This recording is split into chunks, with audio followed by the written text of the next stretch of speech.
Boa noite a todos. Com muito prazer que estou aqui novamente para dar mais uma preleção aqui no domingo. Mas como é de costume, sempre antes de começar realmente falando do tema proposto, vamos fazer uma preparação que vai nos ajudar já a nos habituando com o ambiente aqui preparado. Então, aqueles que se sentirem à vontade, vamos fechando os nossos olhos, vamos agradecendo aos nossos mentores pessoais pelo seu trabalho diário, por estarem sempre aqui conosco, nos ajudando. Vamos com ele até Maria de Nazaré, nossa mãe espiritual, pedindo para que ela nos envolva com seu manto de amor e de luz. Com elas vamos de encontro a Jesus, o nosso irmão maior, agradecendo a seu exemplo, agradecendo ao Evangelho, esse guia moral que tentamos seguir todos os dias. Com ele, vamos até Deus, nosso Pai, e à frente dele, de joelho em espírito, agradecemos a tudo que temos e a tudo que somos. E mais uma oportunidade de aprendizado, de crescimento e de auxílio ao próximo. E vamos louvá-lo com a prece que seu Filho nos ensinou. Pai, Pai nosso que estais nos céus, santificado seja o vosso nome. Venha a nós o vosso reino, que seja feita a vossa vontade, assim na terra como ela é feita nos céus. O pão nosso de cada dia nos dai hoje, perdoai as nossas ofensas, assim como nós perdoamos aqueles que nos têm ofendido. E não nos deixei cair nas tentações, mas livrai-nos de todo o mal. Que assim seja, graças a Deus. E agora, queria fazer alguns convites. O primeiro é para o curso básico que está acontecendo aqui na casa. São as quintas-feiras, das 20h30 às 22 horas. No curso básico vocês vão ter a oportunidade de compreender um pouco mais sobre o Espiritismo, sobre os fundamentos básicos e também as pessoas que ajudaram o Espiritismo no estado onde eles estão. Também queria convidar para a Escola dos Aprendizes de Evangelho, que também é às quintas-feiras, mas das 14h30 às 16 horas. Lá o foco é mais no aprendizado dos ensinamentos que Jesus nos deixou para tentarmos melhorarmos para tentarmos aplicar na nossa reforma íntima, né? Tentarmos nos tornarmos pessoas melhores. E também para a pré-mocidade, são para pessoas de 11 a 14 anos. Ele acontece aos sábados, das 16 às 17 horas. Para qualquer informação que vocês queiram mais, vocês podem encontrar na página do Facebook. E agora, realmente falando do tema, é como fazer o Evangelho no lar, em família, com harmonia e diálogo. Que vocês encontram no Evangelho segundo o Espiritismo, o capítulo 28, itens 4 e 5, e no Livro dos Espíritos, as perguntas 204 e 205. E como qualquer hábito que a gente está tentando adquirir, né, fazer o Evangelho no lar exige de nós um certo esforço. E para isso temos que ter bem claro quais motivações, né? Por que a gente quer tentar começar a fazer o Evangelho no lar? Afinal, é muito fácil, enquanto estamos tentando criar um hábito, a gente cria desculpas para acabar não fazendo, né? Então, para ajudar realmente a consolidar essa atividade na nossa rotina, é importante a gente entender por que a gente deveria fazer. Quais são as vantagens, né, de se fazer o Evangelho no lar. A primeira delas é realmente o estudo. E para aquelas pessoas que ainda não conhecem muito bem os ensinamentos de Jesus, ou crianças, jovens que ainda não tiveram muito contato, é importante porque são esses direcionamentos que vão ajudar a nos tornarmos pessoas boas, né? E mesmo para aqueles que já têm uma certa familiaridade, é sempre importante ter esses ensinamentos sempre em mente, né?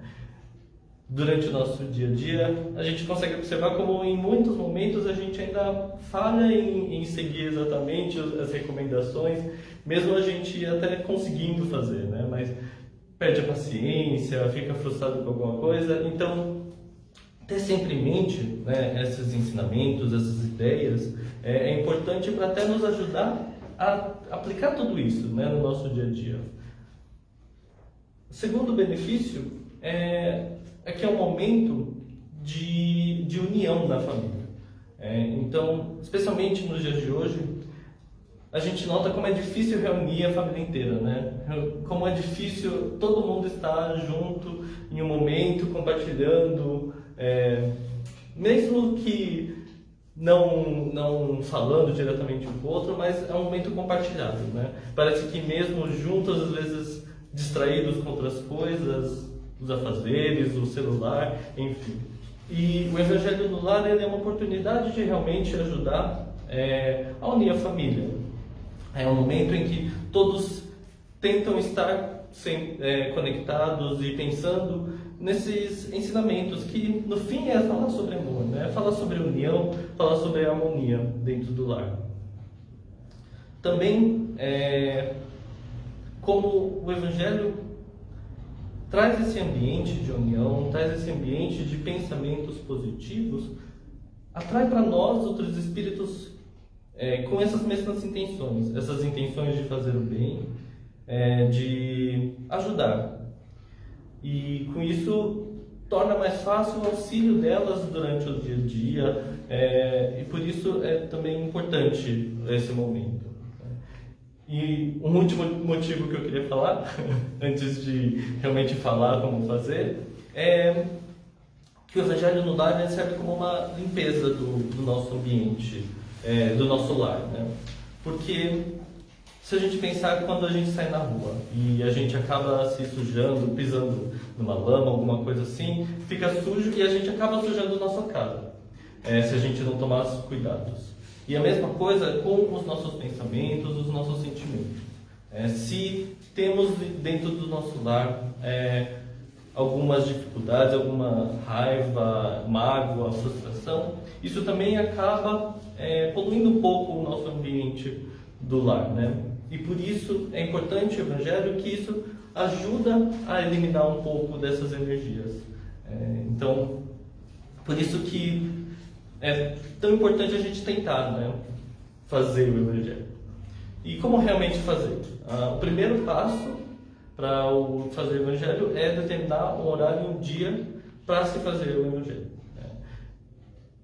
De forma geral, só precisamos fazer uma vez por semana, mas se sentirmos necessidade, claro, podemos fazer mais vezes, mas de forma geral, no normal, uma vez por semana está bom. E é importante que conversemos com todas as pessoas que pretendem participar, né, para tentar respeitar ao máximo esse horário, né? Porque além dos encarnados, equipes de espíritos com boas intenções, eles também trabalham e também vão estar junto a nós para ajudar a acontecer o Evangelho da melhor forma, né? Então, a respeito ao tempo deles, em respeito ao trabalho deles, a gente precisa tentar manter, tentar ser pontual, né, com o horário que a gente determinou. Os membros, em geral, a gente convida os adultos. Em geral, a gente tenta não forçar ninguém a participar, né, até para não criar mais um motivo de atrito, né? É até bom. Para crianças e adolescentes é um pouco diferente, pelo fato de ser bom esse contato com o ensino religioso, né? Mesmo com um pouquinho de trabalho, né? Recomenda-se tentar sempre trazer eles para participar, né?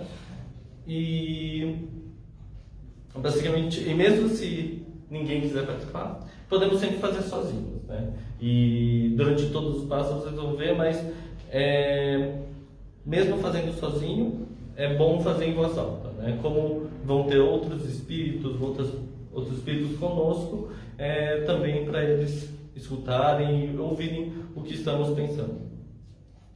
Então, chegado o dia e o horário marcado, vamos começar fazendo uma prece inicial. A prece inicial não precisa ser nada de especial. Ela basicamente vai nos ajudar já a ir conectando com esse ambiente que eles já prepararam. Então, pode ser um agradecimento pelos mentores, pelas equipes que estão lá, né? O mais importante, como toda prece, é ser sincero, né? A gente realmente sentir aquilo que a gente está falando, né? Que essas são as preces mais efetivas, né? Depois de feita essa prece inicial, a gente começa com uma leitura. A gente recomenda o Evangelho segundo o Espiritismo, mas se também não tiver o Evangelho segundo o Espiritismo, qualquer obra que tenha esse objetivo de trazer esses conhecimentos, de fazer o melhor, fazer o bem, como outras obras do Allan Kardec, mas também André Luiz, todas elas são válidas, né? E, além disso, a gente sugere para que se leia sequencialmente, ou seja, um trecho depois do outro, até para a gente aproveitar melhor os livros, né? Porque, especialmente falando do Evangelho segundo o Espiritismo, né? Pode parecer que em uns trechos a gente já conhece bastante do que eles estão falando, mas é interessante como cada momento da nossa vida, como cada experiência que a gente está tendo no momento e teve, muda como a gente olha o que a gente está lendo, né? Então, é importante a gente tentar ler do início ao fim, né? Todas as partes, porque é um livro muito rico, né? Ele tem muitos conhecimentos e se a gente realmente estudar, a gente vai aprender muita coisa com ele. Depois dessa leitura, é aberto para os membros falarem um pouco do que eles entenderam. Aí que a gente tem que tomar um pouco de cuidado, né? De novo, lembrando que o Evangelho é um momento tanto de estudo, claro, mas é um momento também de união da família e de diálogo, né? Nesse momento, a gente tem que tomar o cuidado para, primeiro, a gente não tornar isso uma discussão. Não fazer disso uma briga de quem está certo, quem está errado. Esse momento é onde a gente vai compartilhar um pouco do que a gente entendeu e de como aquilo que foi falado se aplica para a gente. Como a gente vê aquilo para ajudar na nossa própria vida. Porque é um momento de autorreflexão mesmo. É um momento em que a gente vai usar dos conhecimentos para a gente lidar melhor com a nossa semana, né? Lidar melhor com os nossos problemas diários, com as nossas relações com as outras pessoas. Então, é muito importante que esse momento não seja para apontar dedos para as pessoas, para os erros das outras pessoas, e sim olhar como aquele aprendizado, aquele trecho, reflete no que eu sinto, no que eu faço, e como aquilo vai me auxiliar a fazer as coisas de uma forma melhor. E depois de aberto para as pessoas falarem, fazemos as vibrações. As vibrações nada mais são que pensamentos positivos que vamos emanar para pessoas que sabemos que estão precisando. Podem ser tanto dentro da família, como problemas mais genéricos de doentes e necessitados espiritualmente ou materialmente, né? De novo, da mesma coisa da prece inicial, é que precisa ser de coração, né? A gente precisa se esforçar para aquilo realmente ser alguma coisa que a gente sente, né? Para ela ter mais efeito mesmo, porque a gente tem que parar para pensar como esse momento a gente está sendo tão beneficiado, né? É um momento em que um grupo de espíritos estão lá para nos ajudar, estão lá para trazer uma tranquilidade, trazer uma união dentro do nosso lar, né? Então, digamos que o mínimo que a gente pode tentar fazer é também fazer uma coisa, né? Tentar ajudar outras pessoas que estão precisando, que às vezes não têm recursos e não têm conhecimento das coisas, e trazer um pouco de ajuda para elas, né? E por fim, uma prece final. Pode ser também simples, é mais um encerramento, um agradecimento pelas equipes que estão lá. E é basicamente isso. O Evangelho em si, ele dura normalmente de 15 a 30 minutos, né? Em geral, a gente tenta não deixar muito longo, até para as pessoas não começarem a ficar muito entediadas durante o Evangelho, né? Porque senão o aproveitamento cai muito, né? É um momento realmente de reflexão e por isso as pessoas que estão presentes precisam tentar estar mais atentas possíveis nesse momento, né? E é basicamente isso o Evangelho, né? Espero que tenha deixado claro como fazer, porque que é bom fazer e que estimule aqueles que ainda não fizeram ainda, que comecem a fazer e aqueles que já fazem continuem fazendo com o pensamento certo, as motivações certas. Então, para finalizar aqui a preleção, fazemos sempre uma vibração. Então, aqueles que se sentirem à vontade, vamos fechando os nossos olhos, vamos reunindo os nossos melhores sentimentos, envolvendo o nosso planeta em muita luz, envolvendo cada país em muita luz, em especial vibrando pelos seus dirigentes, que ocupam uma posição de muita responsabilidade e que vejam sim essa responsabilidade, esse peso que eles têm de auxílio ao seu irmão. Vamos vibrando, em especial pelo nosso país, vibrando por todas as entidades que procuram auxiliar o próximo, vibrando para que elas tenham muito amparo e que nunca faltem nada a elas. E vamos, por fim, humildemente, vibrando pelas nossas famílias, vibrando pelos nossos amigos e por nós mesmos, que durante essa nossa caminhada aqui